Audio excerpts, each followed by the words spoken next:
ഇതിന് ട്രെയിലർ കണ്ടിട്ട് എനിക്ക് അത്രയും കൂടി ഇൻട്രസ്റ്റഡ് ആയിട്ടില്ലെങ്കിലും ഈ ഒരു പെർഫോമൻസ് കാണാൻ വേണ്ടിയിട്ടാണ് ഞാൻ പോയത്. ബട്ട് എൻ്റെ പ്രതീക്ഷകളെല്ലാം തെറ്റിച്ചുകൊണ്ട് എനിക്ക് അത്രയും കൂടി വർക്കൗട്ട് ആകുന്ന രീതിയിലല്ലായിരുന്നു. നമ്മുടെ പഴയ സുരാജേട്ടൻ സ്ക്രീനിൽ വന്ന് നിന്ന് കോമഡിയുടെ ഒരു സ്ക്രീനിൽ വന്ന് നിന്നാൽ തന്നെ നമുക്കത് ഭയങ്കരമായിട്ട് എന്റർടൈൻമെന്റ് ആണ്. ബട്ട് ഇതിൽ വരുമ്പോൾ ഭയങ്കര ഫോഴ്സ്ഫുള്ളി കോമഡി ചെയ്യുന്ന പോലെ എനിക്ക് ഫീൽ ചെയ്തു. ആ ഒരു നാച്ചുറാലിറ്റി എവിടെയോ നഷ്ടപ്പെട്ട പോലെ തോന്നി. ഭയങ്കര സീരിയസ് ആയിട്ട് എന്തോ ചെയ്യാൻ വേണ്ടി ചെയ്യുന്ന മാതിരി എനിക്ക് തോന്നി. സോ എനിക്കാണെങ്കിൽ പേഴ്സണലി ഒട്ടും തന്നെ വർക്കൗട്ട് ആയില്ല. ചാക്കോച്ചൻ ആളുടെ ലുക്ക് ഒരു രക്ഷയില്ലെങ്കിലും ക്യാരക്ടറിന് അത്ര ഇമ്പാക്റ്റോ ഡെപ്തോ ഉള്ളതായിട്ട് എനിക്ക് ഫീൽ ചെയ്തില്ല. പേഴ്സണലി എനിക്ക് അത്രയും കൂടെ വർക്കൗട്ട് ആയില്ല. പിന്നെ ആരും വിഷമിക്കേണ്ട, ഇതിൽ ഒരുപാട് ഫീമെയിൽ ക്യാരക്ടേഴ്സ് ഉണ്ട്. നമ്മുടെ ശ്രുതി രാമചന്ദ്രൻ, അനക്ക, മഞ്ജുപിള്ളയുടെ കാര്യം പിന്നെ പറയണ്ടല്ലോ. ഒരു കുഞ്ഞി ക്യാരക്ടർ കിട്ടിയാലും ഗംഭീരമായിട്ട് ചെയ്യുന്ന ആളാണ്. ഇതിലും അതുപോലെ തന്നെ തകർത്ത് ചെയ്തിട്ടുണ്ട്.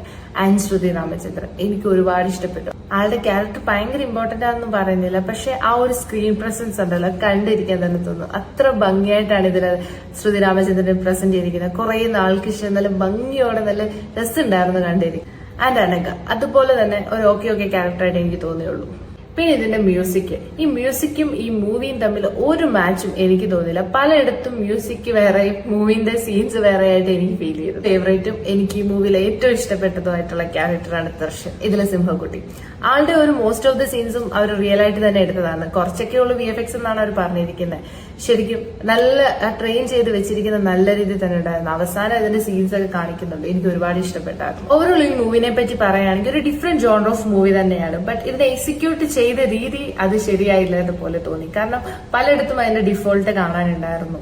ആൻഡ് സിംഹത്തിന്റെ കേസൊക്കെ വരുമ്പോൾ ഒരു ഫിയർ ആൾക്കാരിലേക്ക് തരാൻ അവർക്ക് സാധിച്ചില്ല. ഫുള്ള് കോമഡി ആയിട്ട് എടുത്തു. എനിക്കത് കോമഡി വർക്കൗട്ടായ അതുമില്ല. പലയിടത്തും അവർക്ക് ഒരുപാട് സീൻസ് ഇൻക്ലൂഡ് ഒന്നും തന്നെ ഒരു എന്താ പറയാ, നമുക്ക് അവസാന ക്ലൈമാക്സ് ഒക്കെ ആകുമ്പോഴത്തേനും ഭയങ്കര കൺഫ്യൂഷനും അതിന്റെ എന്താണിതെന്നുള്ള രീതിയിൽ വരും. ഒരു എന്താ പറയാ, ഒരു കോർഡിനേഷൻ ഇല്ലാത്ത പോലെ എനിക്ക് ഭയങ്കരമായിട്ട് തോന്നും. സോ എനിക്ക് പേഴ്സണലി അത്ര വർക്കൗട്ട് ആയിട്ടില്ല ഈ മൂവി.